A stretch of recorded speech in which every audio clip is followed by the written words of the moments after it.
Hi, my name is Melissa Varga. I'm the Science Network Outreach Associate at the Union of Concerned Scientists, and I'd like to welcome and thank you for joining today's webinar, part of the Science Network Workshop Series.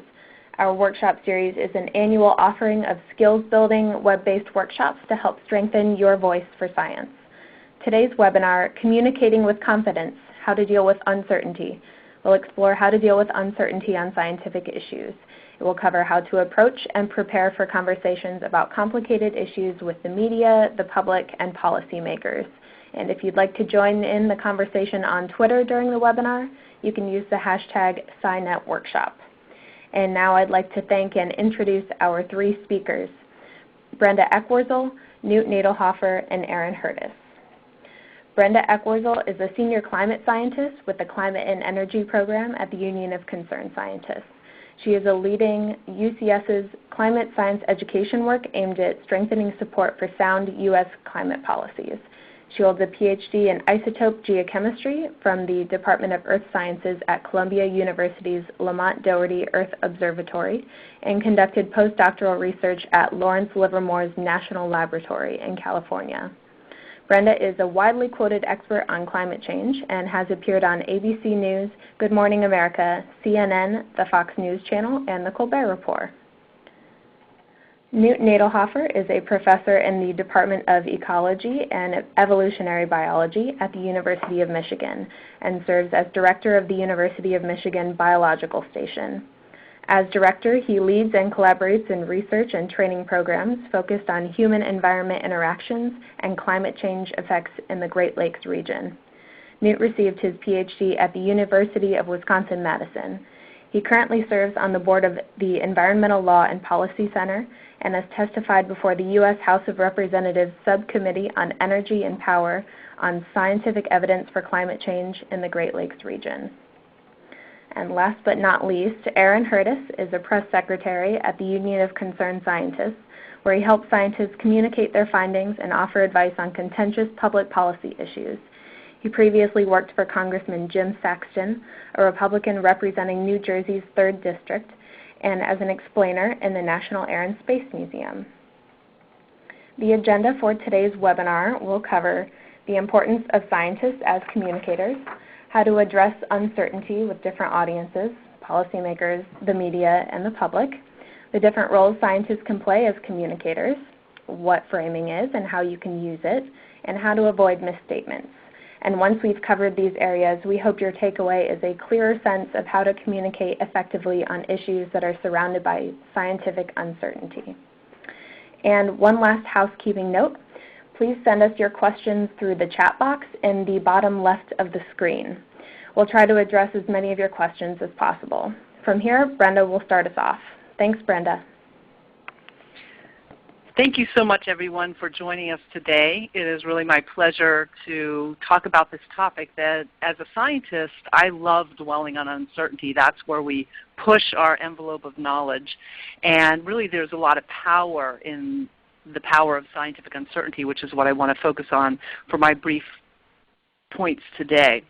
So what I'm going to talk about, first of all, is scientists, we are transparent about what we know and don't know by using graphs, such as this one, that display the uncertainty, the error bars, and our confidence limits. Basically, this is the carbon dioxide history over millions of years of Earth's history.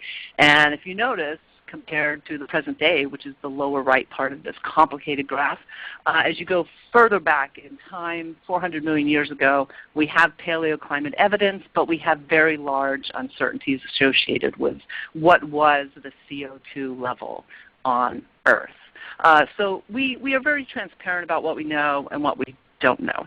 Now let me give another example here that might be relevant to those who are living in New York City and facing Hurricane Sandy barreling down with a historic storm surge in recent times.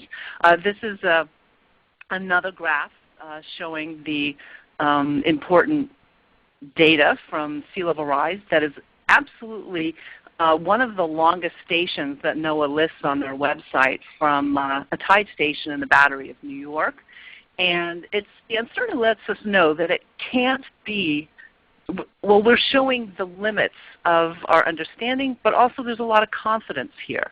We have the error bars, and we have information at the bottom that goes into the millimeters per year if we were to extend that over a longer time period of this record. But I wanted to show these X's here. This is where the confidence is. The uncertainty also lets us know that it can't be 2 meters of sea level rise over 100 years at the Battery, New York, where we have data, nor can it be only a millimeter rise per century.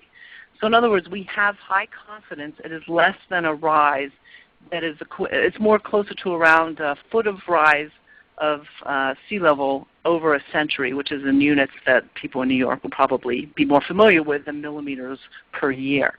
So we do have confidence from this data by displaying the uncertainty. Now, this is very important, and I think this is where the power of uncertainty really comes in. We have credibility.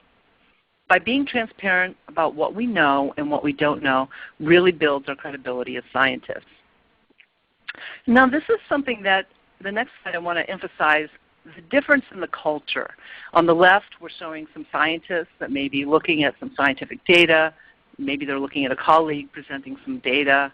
This is actually an image from JPL that is quite staged, but it gives you the idea. The scientists really increase, as scientists we increase our credibility with our peers the more forthcoming we are with our uncertainties and the limits of our knowledge when we give presentations and when we present figures and publish them. Unfortunately, this often is not the case with the public, especially if we dwell as much as we do in the sciences on the uncertainties, as we tend to do with our peers, because that's where the interesting science really lies, and we're always trying to reduce our uncertainty. If we spend as much time as we do on uncertainties as we do with our peers when we give presentations to the public, ironically, I defer to my colleagues Aaron Hurtis and others who are experts at this, they have told me that the credibility with the public actually drops. And so to me this likens another scientist a long time ago. Really, the problem of the public often hears our uncertainty emphasis and thinks we are like John Wesley Powell venturing down the great unknown of the then uncharted Colorado River through the Grand Canyon. At that time, it really was not known to at least John Wesley Powell and his colleagues that were charting that portion of the world at that time. Now the good news is that because we are aware of this as scientists and we're aware of this cultural difference between those who we want to reach and understand what we do know and what we do have with great confidence and the limits of our knowledge, we also want to be transparent about that. There are ways that we can speak about these limits of our knowledge. At the same time, we can gain credibility with the public and policymakers who make important decisions about what we do know with greater confidence. So you'll hear later from Aaron Hurtis, and now I turn it over to Newt Nadelhofer. Both of them will tell us about more tips on how to achieve this greater credibility with the public and policymakers. Newt?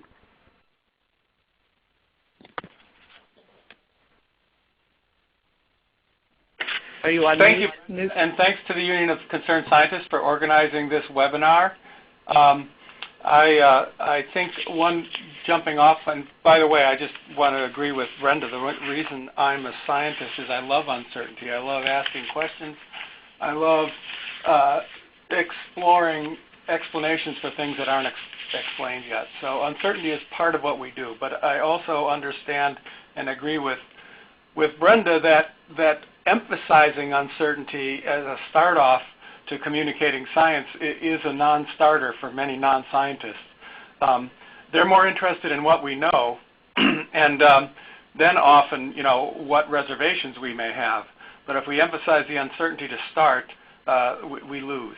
At least that's my experience. One of the other things that I use to frame my thinking about science is Pasteur's quadrant. This was described very elegantly in Donald Stokes' book, Pasteur's Quadrant, Basic Science and Technological Innovation, published in 97, and it's a fairly simple graphical representation that frames how many of us view our work in the sciences. Pure basic research is something that we value highly. When I was a graduate student in the 70s and early 80s, of course, even as an ecologist, we didn't want to taint our work and think about it as being applied. The Ecological Society of America didn't even have a Washington office. We were encouraged by many not to stick our necks out, and those who did were castigated, because we wanted to look at pure knowledge. We wanted to understand how the world worked, how biota interacted with the physical system. And we sometimes castigated our colleagues who did pure applied research. We might think of that as invention. Thomas Edison inventing the electric light bulb.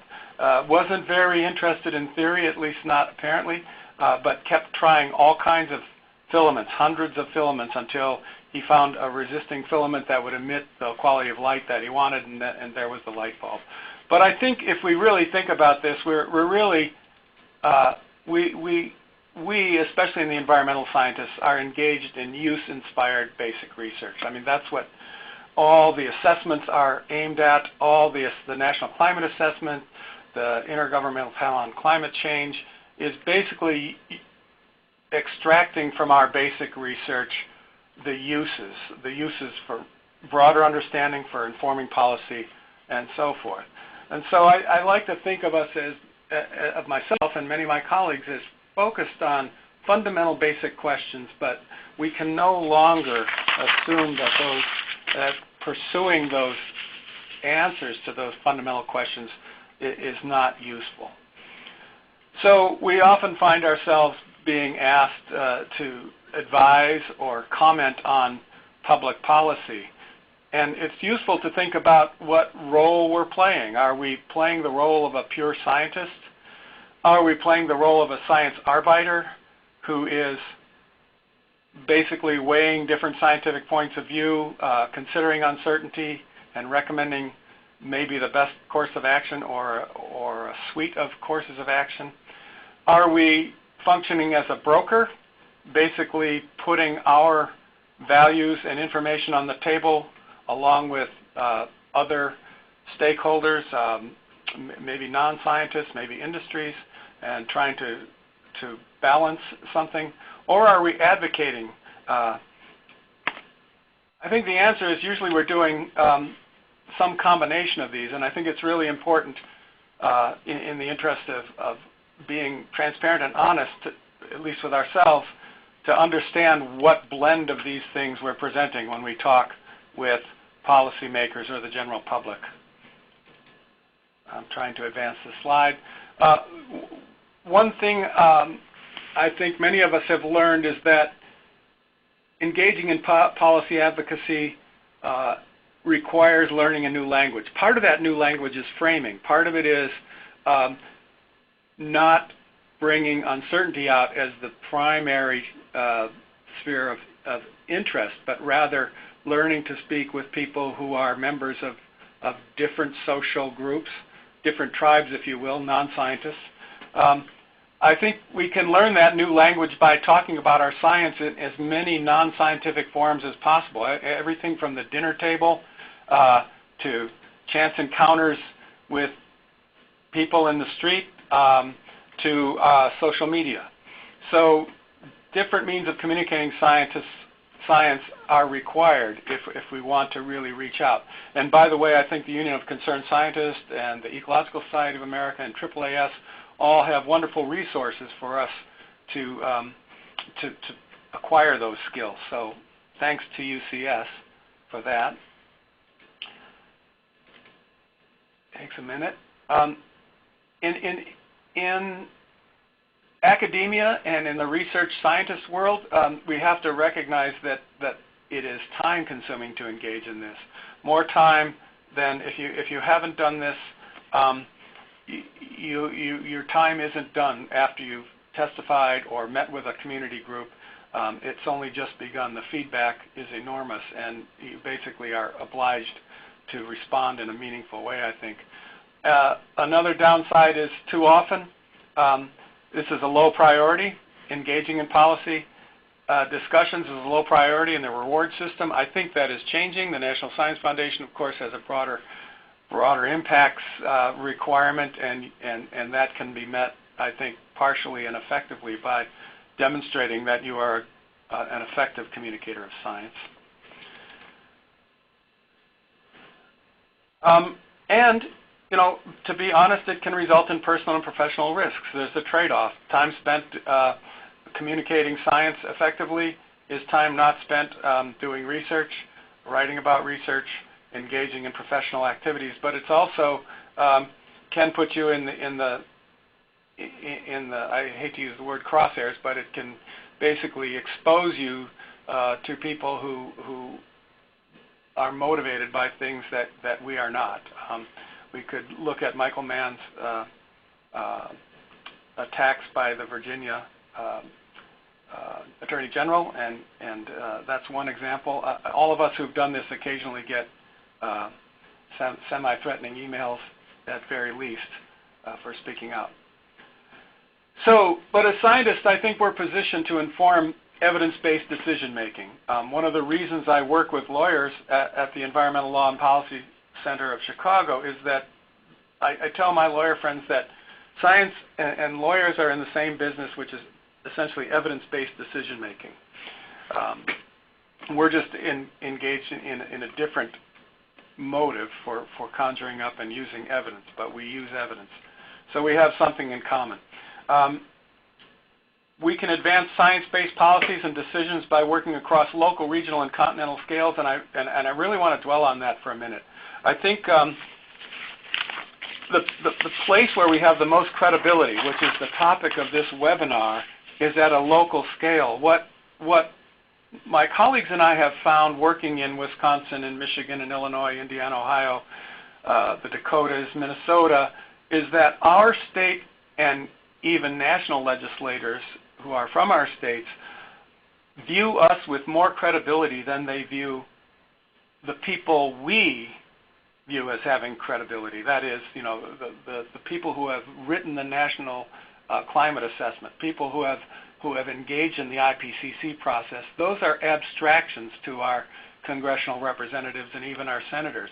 But when we engage those people with scientific evidence, we have credibility because, after all, we are working in their state. We're teaching their students.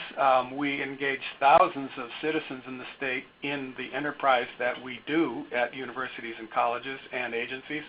So they listen to us, and it's really important to build relationships with local staffers or staffers from your congressional district, from your Senate, both at the state and national levels. That's where credibility is high, and that's where effectiveness is maximal, and that can, I think, engage us in national scale activities. So tips that I've learned from working with Brenda and others is to basically clearly state and describe your expertise, and we want to be transparent.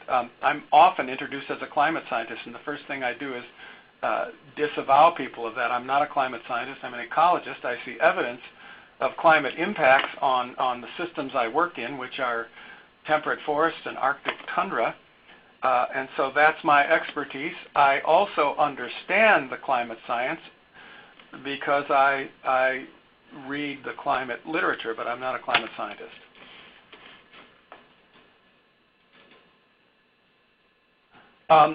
Preparing a clear take-home message for the audience. One message, one or two bullet points.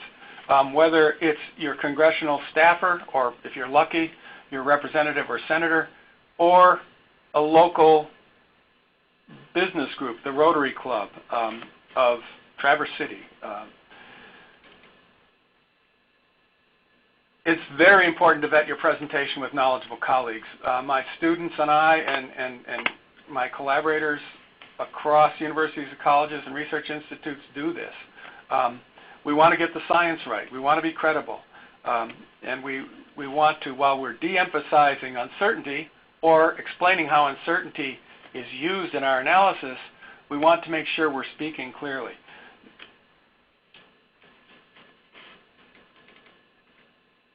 And again, start at scales, at local scales where we're most credible. A very brief story is that I work very much with the Environmental Law and Policy Center in Chicago.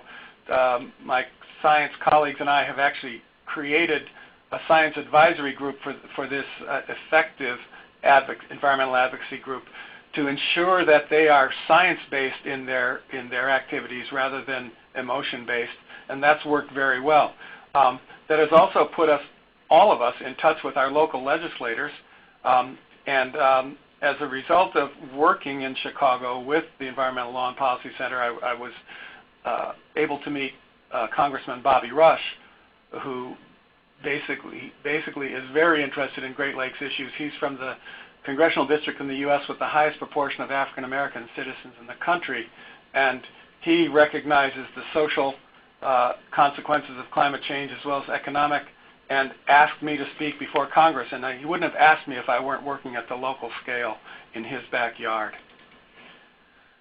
So communicate with conservation groups, local media, op-eds, group letters. You'll see a lot of trolls. You'll see a lot of immediate responses of climate deniers if you're talking about climate impacts, but that's where we have credibility. Don't hesitate to reach out to local, county, state agencies and governments. That's where people make decisions, and that's where people can learn that you as a scientist are people just like they are. Build those relationships with interested non-scientists, and I think that's my time. I'll be happy to engage in questions with the larger group and anyone who's online. Thank you. All right, great. This is Aaron Hurtis. Melissa introduced me earlier. We've got a couple really nice questions that have come in here, and I'd love to present them to the group. Jason Hoden asks, are there any ways we can use analogies for uncertainty that seem to be useful and relatable to the public? And he cites 3 examples that I love. One is insurance companies setting their rates based on their analysis of uncertainty. And the other 2 were Las Vegas creating odds for different outcomes for gambling. And the final one, foreign policy. Arguments about whether or not we go to war often have a lot of uncertainty attached to them.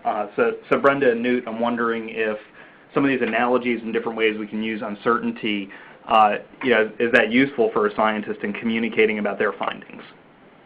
Sure. Thanks, Aaron. This is Brenda, and I find that the insurance industry is a good analogy. Another one is something that most people encounter every day is the weather forecast and the precipitation uncertainty for that day. People experience it. They are getting a better understanding of what it means. I wouldn't say it's universal understanding, but by posting that uncertainty for the percentage for precip gives people an idea of how much credence they could give to precipitation forecasts, and so that's a very important communication of uncertainty. And one thing I'd like to add to build on that point, we do deal with uncertainty in a lot of these different contexts in our everyday life, and we sort of take it for granted, and the arguments that we have around uncertainty don't seem as vociferous as they can around science. So I feel like because scientists tend to focus so much on uncertainty in their own field, that comes through a lot more in the public communication than it does when we're talking about what the Vegas line is on the Super Bowl, when we're talking about insurance rates, or indeed when we're talking about foreign policy. So I think uncertainty is a given in other fields, and it could be a little bit more of a given in scientific fields if we're able to communicate around it effectively. Elaine Lee had a question for you, Newt, which is if you could expand on the idea of being science-based rather than emotion-based when you're communicating about your research. Sure. I think my mute button's off. Yeah, that's a great question. I think one of the reasons that ecologists at least have been reluctant in the past to engage in discussions of policy or policy advocacy is that they perceive many of the groups as being not scientifically based, well-intended but not scientifically based. And I think we owe it to groups like this to really work to make them recognize the scientific uncertainty as well as certainties surrounding their advocacy positions. So, for example, I might use biodiversity and human health as an example. So there are some wonderful studies done in the past 5 years linking human health and biodiversity, or let's say inverse correlations between infectious diseases and biodiversity. And it took science to basically bring that to the public discussion. So in the state of Michigan, we had a bill which was proposing to forbid the Department of Natural Resources from managing land for purposes of biodiversity only, and we brought this scientific argument to the legislature, and so far this bill has stalled after being passed by the Senate. The governor's office has basically let it languish. And I think the science coming to the table and saying, hey, look, biodiversity is actually related to human health is a powerful tool. Annalise Richard had a follow-up question that I think is really interesting. She says that she finds that building up an emotional attachment to an issue can get people a little bit more interested in what you have to say about the science. So maybe this is a balance question. How do you deal with expressing your emotions and your values yourself as a scientist in these contexts? This is Newt speaking. I value evidence and understanding, and that's a passion. I try to infuse my audiences, whether they're audiences of town council members or advocacy groups, in that passion, and then I let the understanding flow from there to inform decisions. So I like to basically move that passion to curiosity and understanding, and then translate it into action. That's a good point. You can express the emotion and the passion that you have for science and for doing science, and that's part of where your credibility comes through too. Absolutely. I think we might have time for one more question for this section, and we'll have another round of questions toward the end of the presentation. Andy Shelton asks, what are some strategies for taking a political opinion that might be based on science without compromising your scientific impartiality? And in particular, how do you keep the public from thinking that your position drives the science rather than your science driving a position? This is Brenda. I can take a quick crack at that. And Newt, I welcome your thoughts as well. And Aaron, what we often say is that, quote, getting a PhD does not mean you check your citizenship at the door.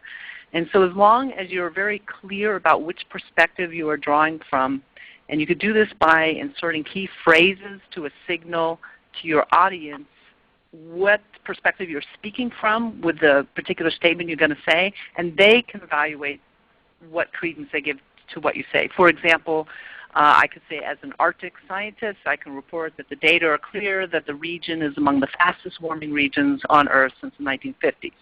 Whereas, as a scientist can also say the phrase, as a parent, I think it's important to lower the cost of preparing for climate change by slowing the pace of climate change for my children, for their future. And so you're adding that personal key phrase that is saying, I'm speaking as a parent now, and these are my opinions that might have some policy relevance, whereas you're also signaling as a scientist or as a particular subfield of research, you have authority to talk about some of the evidence that's being presented that you're talking about. And we should leave that there. We're out of time for questions in this section. Folks, please do keep the questions coming. We'll have another round, and if we're not able to get to your questions during the entire presentation today, we'll follow up with you via email and get you some answers. So I wanted to take some time to build on what Brenda and Newt have discussed and talk about a little bit about what we know from the communications field and from the social sciences when it comes to discussing uncertainty. And the first thing to keep in mind is the concept of framing. And in the simplest terms, what framing means is that people think about issues differently depending on which aspects of those issues are highlighted for them. And I want to bring in a topic from completely outside science. I want to talk about the inheritance tax and how this issue can be framed in different ways. And this is a takeaway from a social science paper. We'll have that up as a resource on the web later. But let me just walk you through this. When you poll the public about inheritance taxes, words matter. the top portion here. If you ask the public, do you want to eliminate the death tax, 79% say sure. If you ask them if they want to eliminate the estate tax, same thing, just a different word for it, support drops for eliminating it. If you're highlighting the aspect of the government taxing someone when they die, people want to get rid of that tax. If you highlight the fact that it's on an estate, the vehemence against the policy is not as strong. Context matters. So these policies are complicated. If you give people more information about what they're thinking about, their support levels, their non-support levels will change. So if you ask them if they want to eliminate the estate tax on inheritances worth more than $1 million, 48% would eliminate that tax.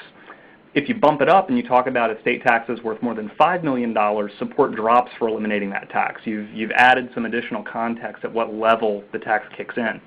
And finally, choices matter. These public policy discussions that we have, we're not having them in a vacuum. If you ask people to choose between different options, different actions they might be able to take, support changes. If you ask people, do you want to eliminate the estate tax, or would you like to create a new exemption in the estate tax of up to $3 million, 47% say they would support raising an exemption. And as you can see, that's very different from just asking them at the top if they'd like to eliminate the estate tax in and of itself. And we'll go through how all of these apply in a science communication context for sure, but keep in mind these are really powerful framing effects that come up across all sorts of issues. I would argue personally the uncertainty frame is kind of the broken frame and the most dangerous frame for scientists when it comes to public communication. And I think a lot of it just comes down to the word itself, uncertainty, not certain. When scientists publicly dwell on uncertainty or sources of uncertainty, they're sending an implicit message to the public, to policymakers, that they're not really sure what they're talking about. So we think it's more effective to reframe this and talk about the varying levels of confidence that scientists have in the conclusions that they can draw. It can be very low confidence, it can be very high confidence. And I think this is a fairer way to frame the topic, because part of where you're drawing your credibility comes from the many hours in the lab, the many hours in the field, the many collective hours scientists have spent uncovering significant evidence and data that points in certain directions, no matter what field you're working in. The confidence really reflects the incredible amount of hard work that's been done to reach very confident conclusions. So bearing in mind that words matter and that context matters, I want to walk through some phrases that we've seen scientists effectively use to describe different levels of confidence or certainty they have in various types of findings. And we'll kind of go from high to low. So some good language and metaphors to keep in mind for very confident findings. Highly certain findings, the 90 to 95% confidence range. We've heard scientists use cliches like, it's a take it to the bank conclusion. We've also seen them bring in metaphors from other fields of science that are publicly understood very well. So saying a conclusion is as strong and as certain as we are that smoking causes lung disease.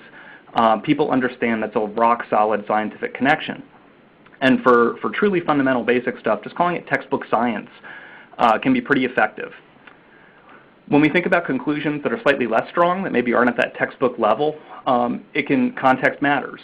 So being able to talk about the direction of research and how it's moving over time can be important, especially if you're sort of between assessment reports in the field that you're working on.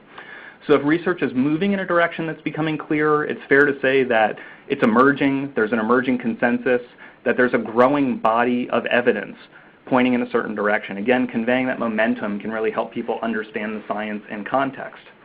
Now, less certain findings, the really interesting stuff that you all are working on day to day. While new research might be validating a trend that's coming up in the scientific field, I think it's fair to say that it's what we'd expect as scientists. It's a very effective phrase to keep in mind. You might be working in a field where there's a little bit of a scientific whiplash effect. The studies keep going back and forth. We see this happen on tornadoes and climate change, and we've seen scientists effectively say, it's fair to say that the jury is still out on that question. And I like that a lot, because by bringing in the jury metaphor, you're implying scientists are still deliberating about this. They're still thinking on it. Answers will come eventually, we hope. In the meantime, the jury is still out. Now, you might also be dealing with truly wild new research in your field. It's fair to call that cutting edge. People understand that cutting edge stuff could shake out one way or the other. It's interesting, but it's not rock solid. You could say, if you're a little more neutral, that it's worth taking a look at, but we're not sure yet. And if it is truly wild and crazy research and you don't like it, it's completely fair to say that, while also re-emphasizing what is known in your field and keeping the consensus in mind, because context matters. Building briefly on some points Brenda and Newt made, it's important to remember what hat you're wearing, and the way you wear your hat can be very important. So outside the policy context for a second, even when you're just talking about your science, the big takeaway here is that consensus in your field should be paramount, especially as it's embodied in assessment reports. So no matter what communications opportunity you have, reinforcing what is known in your field, and frankly the stuff that might be the most boring to you as a scientist or a researcher, that's often what the public doesn't know or policymakers don't know. They don't hear about it that often. So it's important to reinforce those basic known points. When you're talking about less certain science, when you're talking about things that you might be working on or your institution might be working on, you want to sort of take off your field hat and put on your personal scientist hat, your institutional hat, and to be careful to differentiate between your own work and different opinions, different evidence, different research your colleagues might be doing. So be cognizant of what hat you're wearing. You also want to avoid traps around uncertainty. Unfortunately, we see a lot of policymakers will focus on uncertainty to build a case for inaction. My colleague Andrew Rosenberg worked on fisheries issues for years and years and years, still works on them, and he had a policymaker tell him, well, this is all nice and good, but come back to me when you're 100% certain. Of course, 100% certainty doesn't really exist, right? So very often you will see policymakers and partisans try to use uncertainty as a case for inaction. Partisan blogs, media outlets, folks who want to cast doubt on the science, they'll often focus on the uncertainty sections of scientific papers, extract those, cherry pick them, and try to say, hey, these scientists have no idea what they're talking about. So how do you respond to this? It stinks, but it's out there. Well, importantly, you never want to ignore the uncertainty. You don't want to look like you're dodging a question or avoiding the issue. What you do want to do is you want to acknowledge it and be sure to put it in context. And especially if there's high sources of uncertainty in your field, they're probably related to more cutting-edge stuff. So take those questions about uncertainties, those things that might be attacks on research in your field, do a little bit of judo, answer the question, and then transition back to what you do know and what is certain. And also be cognizant of the fact that you have limited time. If you're testifying before a committee or doing a broadcast interview with a journalist that only lasts a few minutes, the more time you're spending talking about uncertainty is less time you're spending talking about what you do know. I want to share a quick example of what a trap question looks like around uncertainty. This is from climate scientist Phil Jones, and he participated in an online Q&A session with the BBC. And a questioner asked him a trap question. He asked him, do you agree that from 1995 to the present there has been no statistically significant global warming? And he gave him an accurate answer, but one that was easy to twist. He said, yes, but only just. And he said he calculated the trend from 1995 to 2009. It's a positive trend, but not significant at the 95% significance level. And he says the positive trend is close to the significance level, but achieving significance in scientific terms is much more likely for longer periods and much less likely for shorter periods. You might be able to guess what happened after this. A lot of people twisted his words, and they said, here's a prominent climate scientist admitting there's been no significant warming since 1995. And that's partially what he said, but it wasn't in context. So how could Phil Jones have answered this differently? I think he could have taken the second part of his answer and put that first, and basically said, this isn't how a scientist would calculate a statistically significant trend in the climate field. Then he could have gone back and reinforced what he does know. There's a very evident long-term, decade-by-decade warming trend in the climate, and scientists are really clear on that. So again, be careful of trap questions like that, of dwelling on uncertainty. Use it as an opportunity to go back to what you do know. And really briefly, I want to flag choices matter, right? The folks you're talking to at the personal level, at the institutional level, policymakers, they're making choices.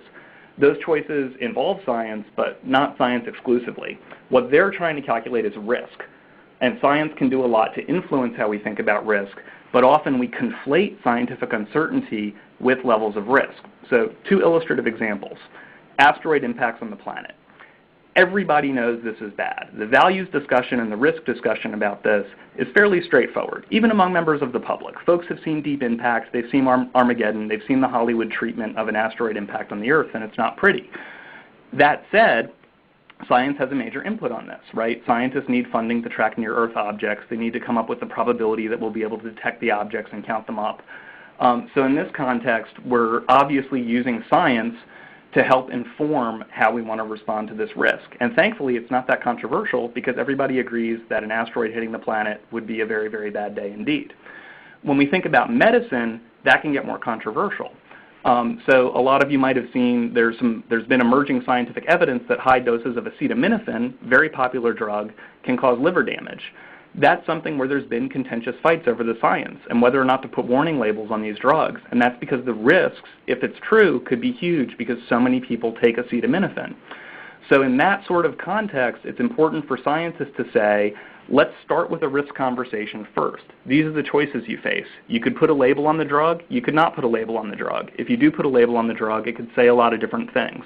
Now let me step back and tell you where the science is at. Because even if the science has higher levels of uncertainty than we'd like, the risks that are presented could be really huge. So I think establishing that risk frame first is really important for helping people understand your science and context, and in the context of the choices they're making personally and as policymakers.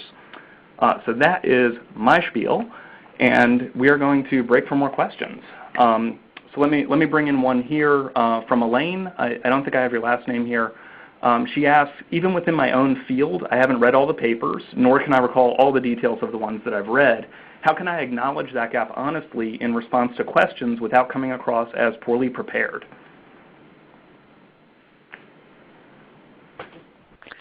This is Brenda. That's a great question because that's often very important to answer that directly and say something similar to, I have not read and looked, or I have not looked deeply into that particular study. I can get back to you on that.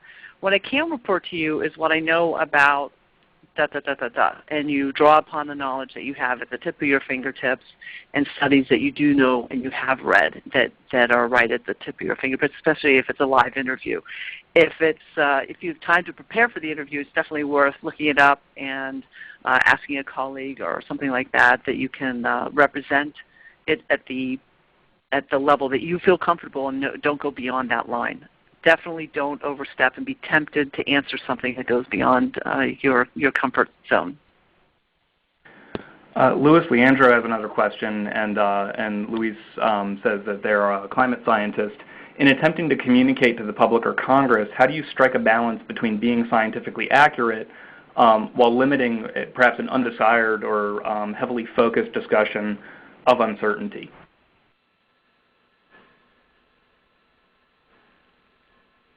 And I know this is a big one because often you have the audience of your colleagues in mind too who want very accurate, precise descriptions of things, and we know sometimes the more accurate and precise you get, the more you wind up talking about things that are uncertain or developing. And Brenda and Newt, you've both testified before legislative committees on climate change. So how do you strike that balance between going in deep and maybe focusing a little bit too much on uncertainty for a public audience?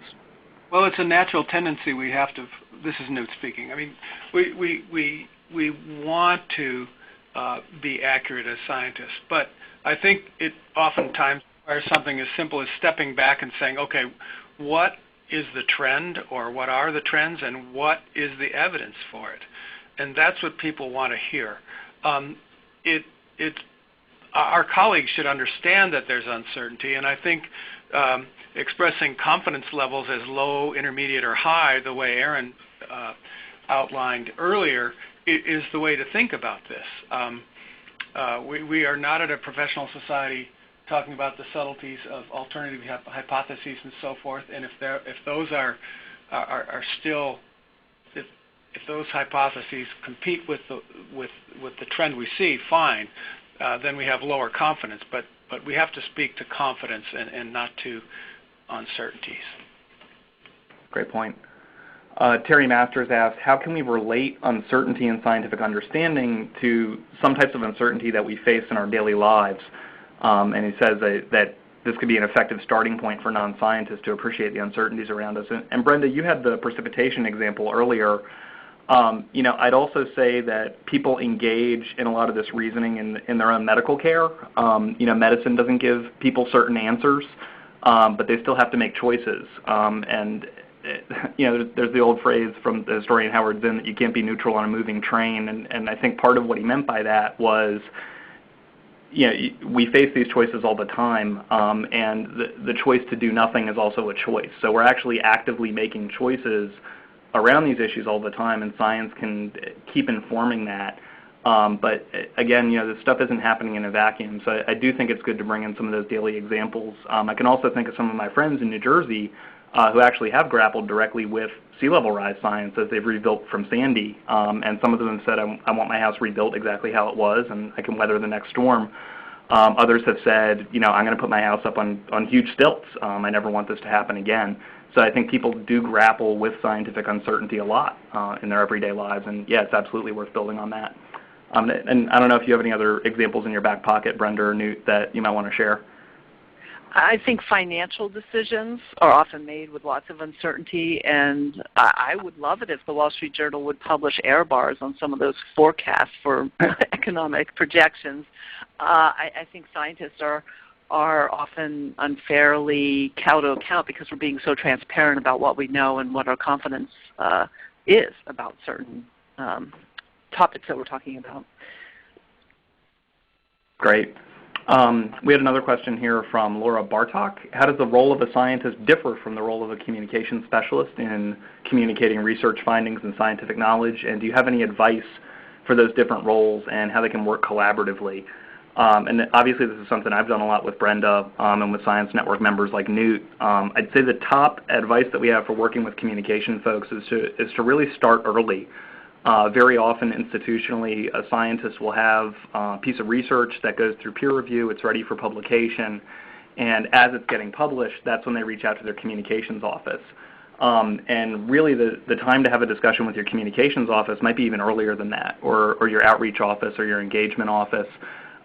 Very often they can have a lot of helpful feedback to help you understand what folks are interested in the outside world, especially if you're not meeting with them a lot. Obviously a lot of scientists are. But think of your communications office as an extension to help you conceive of research that's going to be the most useful and the most resonant for the public that's helping to fund your research, for the public that's using your research. And I think more than anything else, speaking as a communications person, I really think it's paramount for communication folks to understand how incredibly important accuracy is for scientists.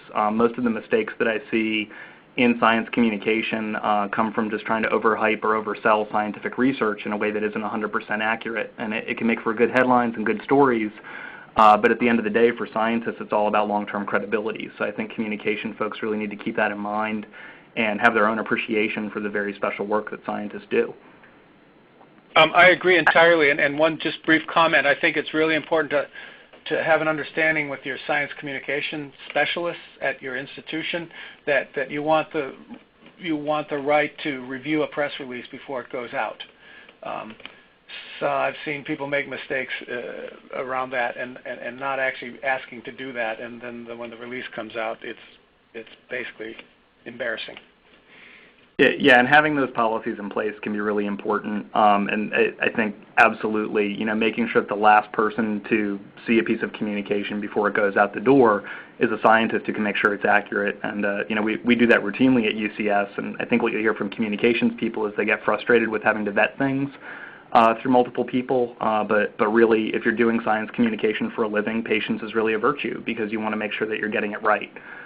So yeah, agree with that absolutely.